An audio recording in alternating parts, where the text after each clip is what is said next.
Welcome. My name is Laurence Thierry and I lead financial services business development across Asia Pacific for Amazon Web Services. I'm thrilled to be joined today by Alex Manson, CEO of SC Ventures, and Sorsen Newman, CTO of SC Ventures in the new SC Ventures office in Singapore. Thank you for joining us, both of you, here today. Hi, Laurence. Thanks for having us. Alex, you've been in Singapore for quite a while now, at least a decade, I think. What brought you here, joining SC Ventures, and what's your background? So my background is a banker. I've been a banker for a long time. I don't want to quite say how long, but it's been a long time. And I came to Singapore to working with Standard Chartered. I was running one of the business units of the bank, and this is where the idea came for SC Ventures. In the midst of a lot of client conversations, clients were asking us to do certain things in a certain way, and the bank was sort of doing it, but not always exactly the clients wanted to be served or needed to be served. And so that realization came to us that we had to do things a little differently. And so the idea of SC Ventures was really to reconcile banking with clients and ultimately societal expectations of banking. And so 2017, we started thinking about how to set ourselves up and launched in 2018. It's been 4 years now. That's awesome. 4 years already, right? You mentioned SC Ventures is unique, right? It's quite different than the traditional models, whether it's, innovation labs or corporate venture capital or even, funds for fintech. What's unique about it and why did you take that different approach? Sure. I think it's a little different, but first, I should humbly just pay respect to all the corporates, including not limited to banks, who have been involved in innovation, set up labs, invest in startups, create partnerships. Some of them have built their own ventures. That has been around for a long time. So we've had the privilege of observing what other people have done and the successes, as well as some of the failures and correct courses as well. The conviction we started with is that a lab on its own within the existing corporate organization could have some success. It would be fun to do, but it would be ultimately not that transformational for a variety of reasons. We also thought that a fintech investment effort, so investing in startups, would be interesting, again, potentially financially very rewarding, but would not transform the bank, let alone banking. And then building ventures might just take too long. They're small things, wouldn't move the needle either. So in other words, the initial conviction was that either one of these things was relevant, but taken on its own would not have the transformational impact that we were hoping to have on the bank, let alone banking. The conviction is that the combination of these things is infinitely more powerful. And that is because there's flows, there's reinforcing flows, right? There's people going from one work stream to another. There's ideas, there's capital, and these flows are making the whole interaction between the various work streams very powerful when it comes to innovation transformation. That's what we started with. So in that sense, the setup is a little different from what I characterize as a conventional venture capital firm or a corporate venture capital. Oh, that's great to hear, especially around the combination and how you have optimized that, right? And if you think at the venture business, what is the venture business focused on, and what are some of the areas you're working on?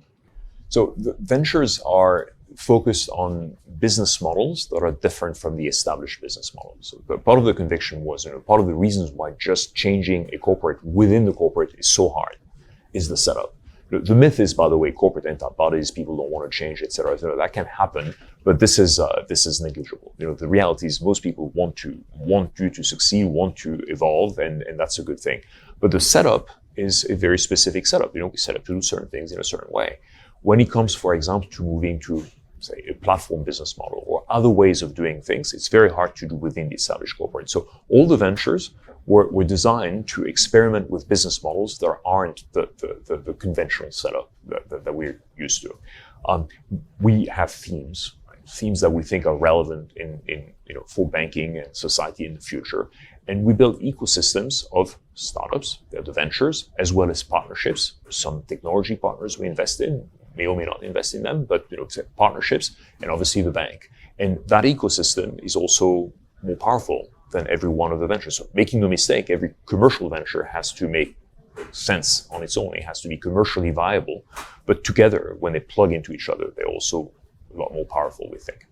So when you look at those ventures and you realize they are commercially viable, are looking at different options, but how do you pick the topics that are the most relevant in terms of transforming the industry and transforming your own bank, as well as, having a societal impact, as you mentioned? It's exactly that. Sort of go back to the original purpose. So we set out to rewire the DNA in banking, which is a little bit about technology, but it's a lot about DNA, meaning culture, mindset, and purpose.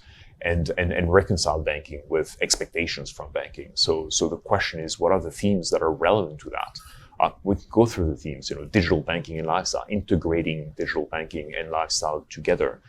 Online economy, which has grown inexorably, and this is going to continue to happen. Payments associated with it, serving the online economy properly. SMEs, world trade, supply chain, absolutely critical. And we're rediscovering supply chains, in the last 3 years. But absolutely integral to every economy and the way we live. Digital assets are here to stay. Not saying Bitcoin is going up or down. I'm just saying digital assets are here to stay. This is going to be relevant. Capabilities as a service. Number of things we do as an industry, financial institutions that should be externalized and made competitive and world-class by virtue of being an independent business. And then sustainability, financial inclusion, not least. I think this is a theme that goes across everything we do. There's an element of financial inclusion and doing things sustainably in pretty much every one of the ventures and everything we do, but also having that as at the core of the business model. So there are 6 themes, very open-minded to what else might happen, and these things are evolve, over time, in fact. But an element of attempting to create relevance for the next decades to come, right? We want this industry to evolve, be relevant to societies, and not just cope with the pace of evolution we're all part of, but really thrive in it. That's it. Yeah, I mean, if I look at the 6 themes, they're pretty forward-looking, actually. If I pick one, digital banking, first of all, congratulations. Obviously, recent 2 launches on the venture side, right?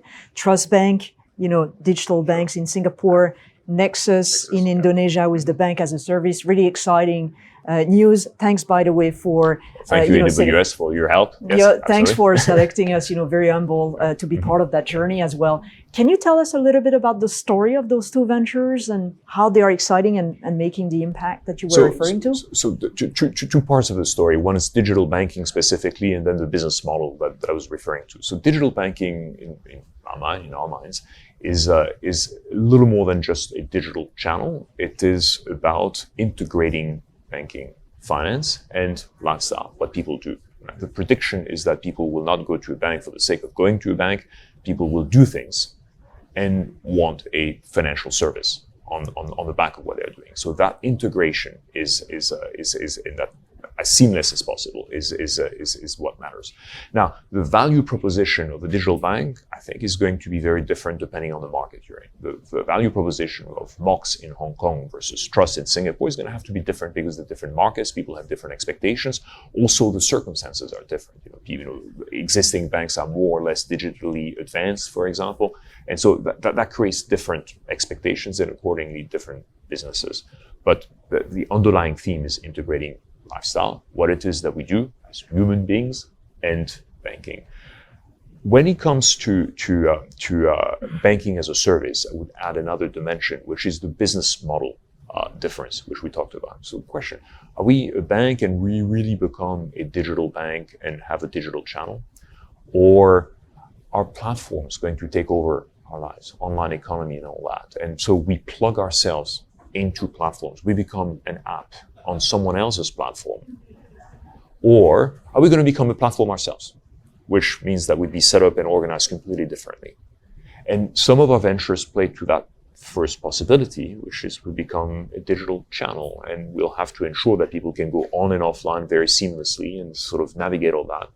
Or we plug ourselves into someone else's platform, which is what banking as a service is about. Or we become a platform, which is what a venture like Solve in India is about, right? Orchestrating an ecosystem for e-commerce and SMEs. So these things are fundamentally different in terms of the setup, the corporate business model, and hence why they're set up differently. Nexus, as you mentioned, is about plugging ourselves into our partner Bukalapak in Indonesia, and soon other markets, other partners, etc., which is a completely different era for the way we operate a bank in my life. really exciting ventures, and I love how you're explaining the differences about the markets and the needs of the customers. Absolutely. And really working backward from those, right? Rather than just building a product and pushing it out to the market. And it's always what it starts with. It has to Yeah. be about what clients need and how they need to be served, how they want to be served, and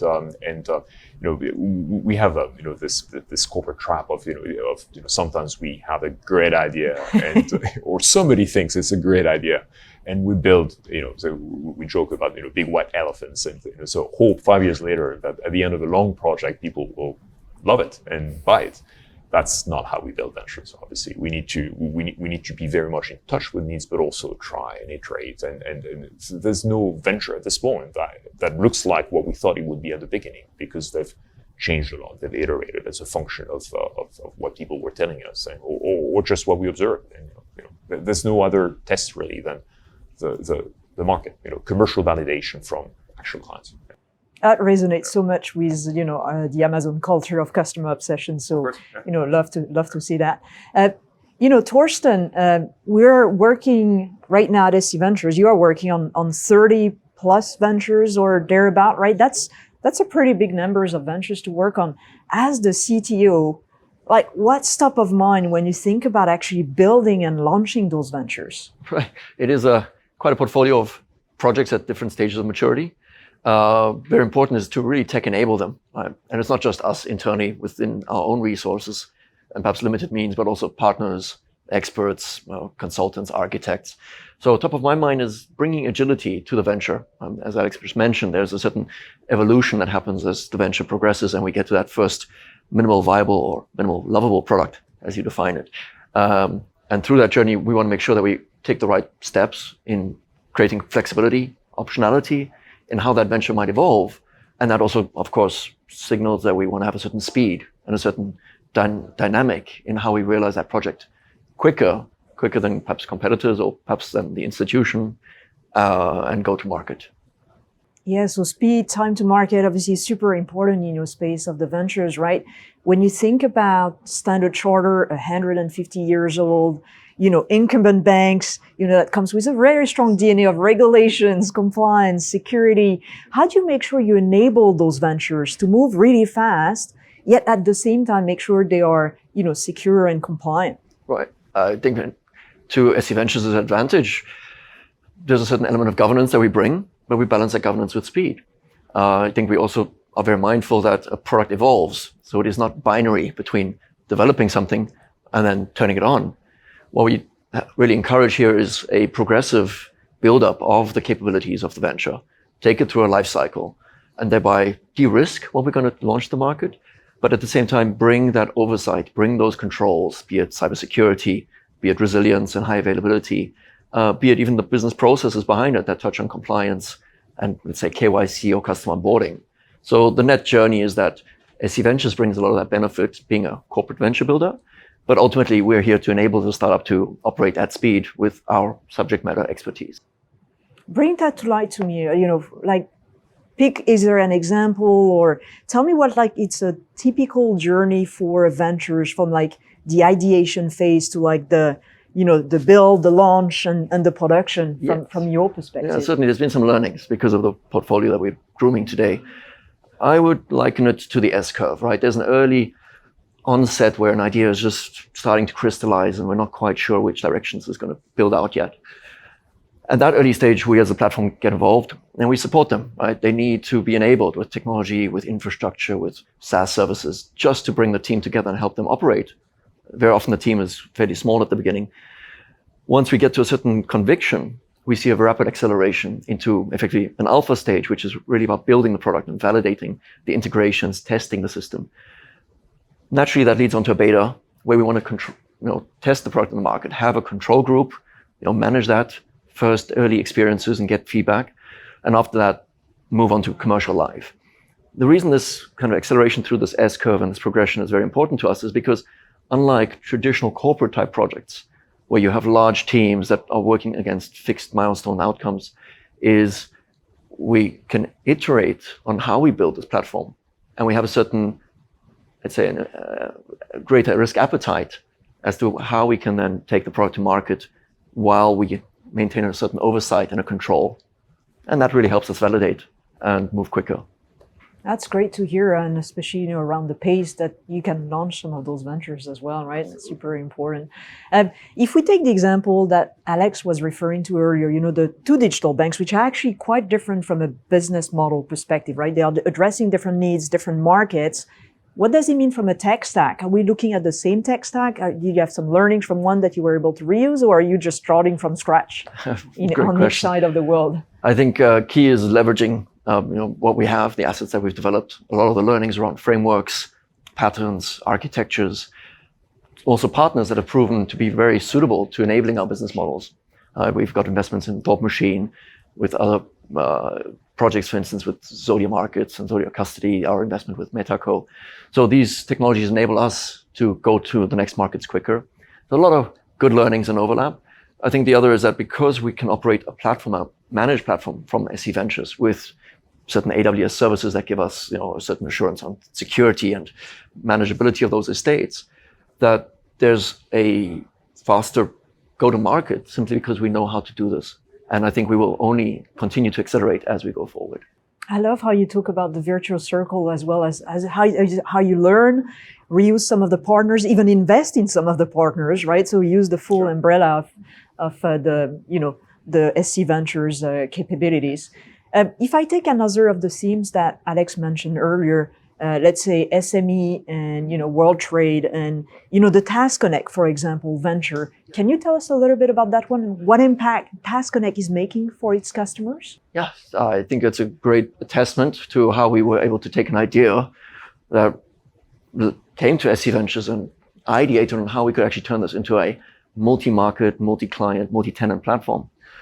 Another big learning there was to say, as opposed to starting completely from scratch, how do we take certain open source frameworks that are current, that are modular, and adapt them to a cloud deployment? One of our early pioneering clients on the platform was Lenovo, a very well-known multinational corporation. And maybe just to mention some statistics, what we found is in the first 12 months, we processed about $9 billion worth of accounts payable. Wow. So we can really see that suddenly taking a system that's integrated with an ERP, pulls in the data at scale, processes those transactions and sends them out to financing banks is something that we were able to build within the platform that we are. And it's starting to have a big impact on how we can service other large institutional clients. Amazing story. I'm sure Lenovo is pleased with how they've been using that platform to achieve their goals there. Yeah, and we want to take it forward, right, in many new markets. Yeah. Awesome. You mentioned, and they've been great partners, I must say. Right? They've been, Lenovo, in the context of co-creation, absolutely. Yes. It's part of what we like to do is engage with real needs, real clients, and we co-designed the concept with them, and in that they were invaluable. Can you share a little bit more about that co-creation, co-development piece that you did with Lenovo? So I think initially they asked a bunch of banks, we need a tool to do, supply chain automation, supply chain financing, and every one of the banks, as per the business model, is designed to respond. Sure, come to my channel, and Lenovo's partner said, no, I need it to be bank agnostic. I cannot, I'm too big to rely on just you, this bank. I need a bank agnostic channel. This is what a platform should look like, and so we ended up literally designing it together and building it for them, at which point we thought, well, if it works for a very large supply chain, then it might work for other people. And this is how it became a commercial venture. That's awesome. Yeah. That's exciting. So it's actually across multiple banks right now. Yes. Great. So not just Standard Chartered. Any platform we build, is going to be an open architecture platform, meaning it has to be bank agnostic. So that is the case of Task Connect. That is the case of Solve, where Standard Chartered plugs in and will provide some financing, and in fact does now, but alongside a number of other financial institutions and BFIs and banks in India at the moment, etc. So the concept of an open architecture platform is many ways very foreign to conventional banking, but a completely different way to operate it, and it responds to a real need from clients in the world today. At Amazon and at AWS, we always look for ways to delight the customers, and here you look for all the options you could offer to Lenovo. So really, really love that. Yeah. You mentioned earlier, another theme, sustainability, right, and financial inclusion. So obviously extremely important in this region of the world, very close to my heart personally. Can you tell me a little bit more about what you are doing in that space? So first, it is close to our hearts too. We wouldn't be speaking about rewiring any DNA or reconciling banking with any society if you weren't with financial inclusion and sustainability at the heart of it. So very important. First element of conviction is business is a force for good. It's good to be in business. The fact that we can bank clients in a certain way, Lenovo just now, but thousands of SMEs in India and Africa, and including a number of SMEs and retail customers, Indonesia with Bukalapak and elsewhere, is relevant to sustainability. So there's a broader sustainability agenda here, which I wouldn't necessarily characterize as financial inclusion always, although that's part of it.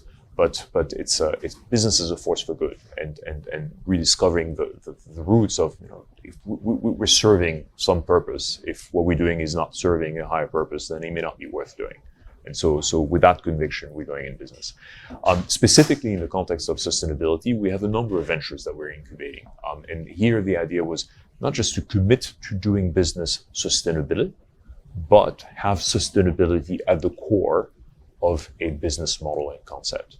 So Shoal is a venture which we've obviously announced, which is matching retail deposits, digital deposits, with the green loan book of initially Standard Chartered. Over time, it could be any green loan book.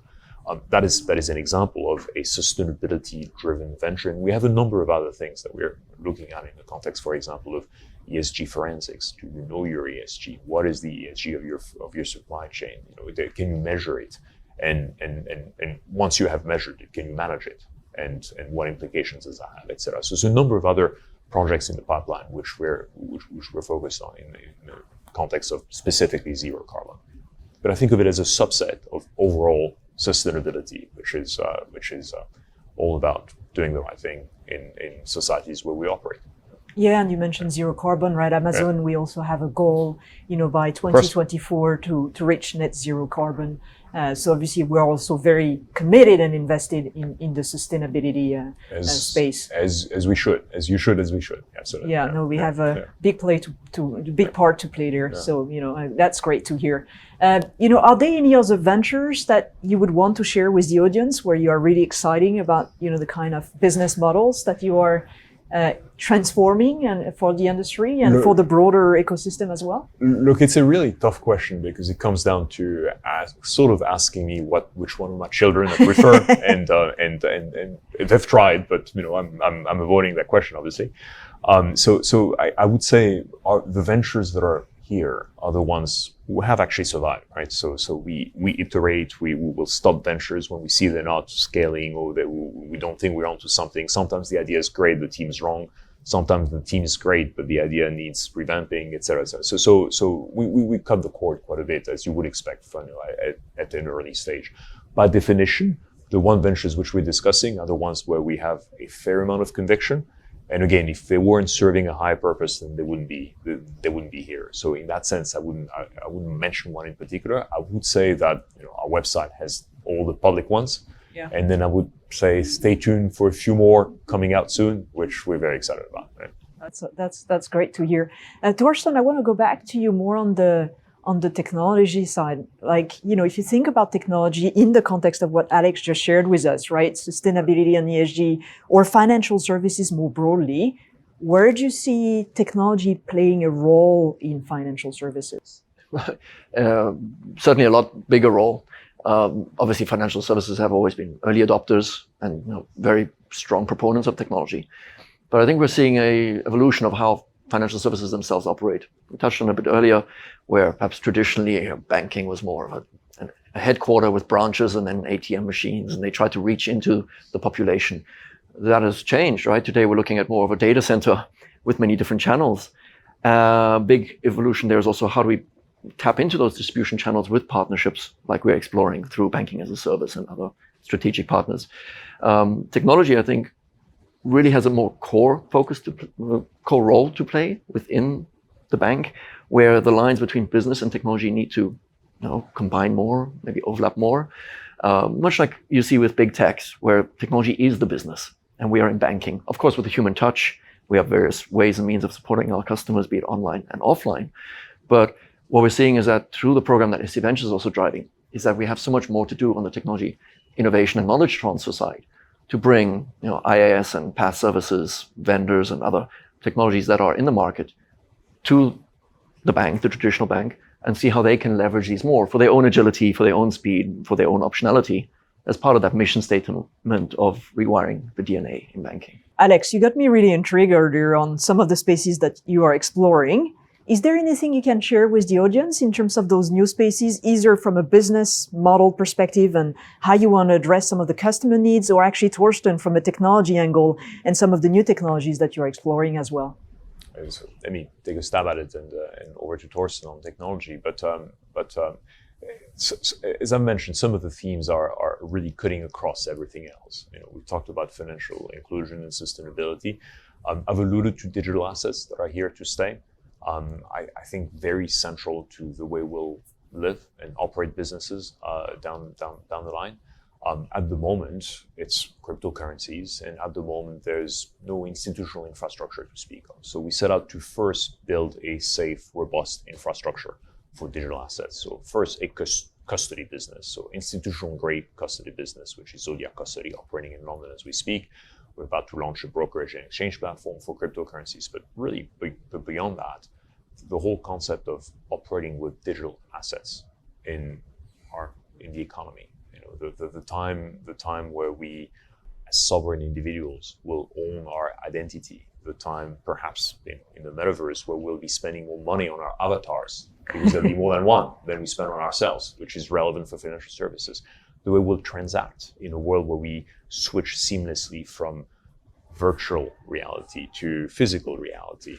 So there's a very important role for financial institutions to play in terms of building the infrastructure, the next pipes for that world of tomorrow. And so I'd say stay tuned for that. Really looking forward to it. Torsten, anything else to add from a technology To add, angle? I think Alex touched on a bit on cryptocurrencies. That's more in terms of the currency side. We're looking at tokenization. I think there's lots to do in how do we take traditional assets online and tokenize them, but in a very controlled and safe way. Key to our opportunities also probably in the data space, looking at perhaps, SME data, maybe credit scoring capabilities. But I think we very much stay tuned to where we're going to take this, and we have a lot of fresh and I think disruptive ideas in play. Alex, Torsten, thank you again for your time today and for sharing your experience at SC Ventures. Humbled to be a partners in that journey. Thank you for your time. Thank you for all your help and support, and thank you for having us. Yeah, thank you for the good cooperation with Amazon on this journey. Thank you, and looking forward to more then.